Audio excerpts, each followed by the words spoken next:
తమిళనాడులో కాంగ్రెస్ డిఎంకే పొత్తు ఫైనల్. ఏ పార్టీకి ఎన్ని సీట్లు ఒకసారి వివరాలు చూద్దాం. తమిళనాడు అసెంబ్లీ ఎన్నిక నేపథ్యంలో అధికార డిఎంకే కాంగ్రెస్ మధ్య నెలకొన్న ఉత్కంఠకు తెరపడింది. సీట్ల పంపకాలపై ఇరు పార్టీల మధ్య అధికారికంగా ఒప్పందం కుదిరినట్టు తెలుస్తుంది. తమిళనాడు అసెంబ్లీ ఎన్నికల నేపథ్యంలో అధికార డిఎంకే కాంగ్రెస్ మధ్య ఒప్పందం ఖరారైనట్టు తెలుస్తుంది.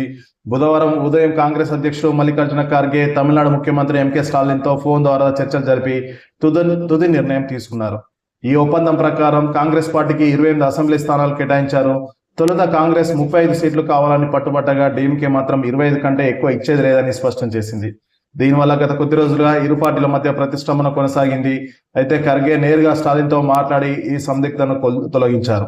28 అసెంబ్లీ స్థానాలతో పాటు ఒక రాజ్యసభ స్థానాన్ని కూడా కాంగ్రెస్ కు ఇచ్చేందుకు డిఎంకే అంగీకరించింది. అయితే సీట్ల పంపకాల విషయంలో సీనియర్ నాయకుడు పి చిదంబరం కీలక పాత్ర పోషించారని చెప్పొచ్చు. ఆయన స్టాలిన్తో పాటుగా డిఎంకే ఇతర అగ్రనేతలతో పలు దఫాలుగా చర్చలు జరిపినప్పటికీ మొదట్లో ఏకాభిప్రాయం కుదరలేదు. చివరకు ఏఐసిసి జోక్యంతో ఖర్గే స్వయంగా రంగంలోకి దిగి సీట్ల సంఖ్యను 28 వద్ద ఖరారు చేశారు. గత అసెంబ్లీ ఎన్నికల్లో డిఎంకే కాంగ్రెస్ కు 25 స్థానాలు ఇవ్వగా అందులో 18 చోట్ల కాంగ్రెస్ విజయం సాధించింది. దీంతో ఈసారి మరింత మెరుగైన స్థానాలు కోరుతూ కాంగ్రెస్ 35 సీట్లు 2 రాజ్యసభ సీట్లను డిమాండ్ చేసినప్పటికీ కూటమిలోని ఇతర పార్టీల సమీకరణ దృష్ట్యా డిఎంకేకు 28 సీట్లకే పరిమితం చేసింది.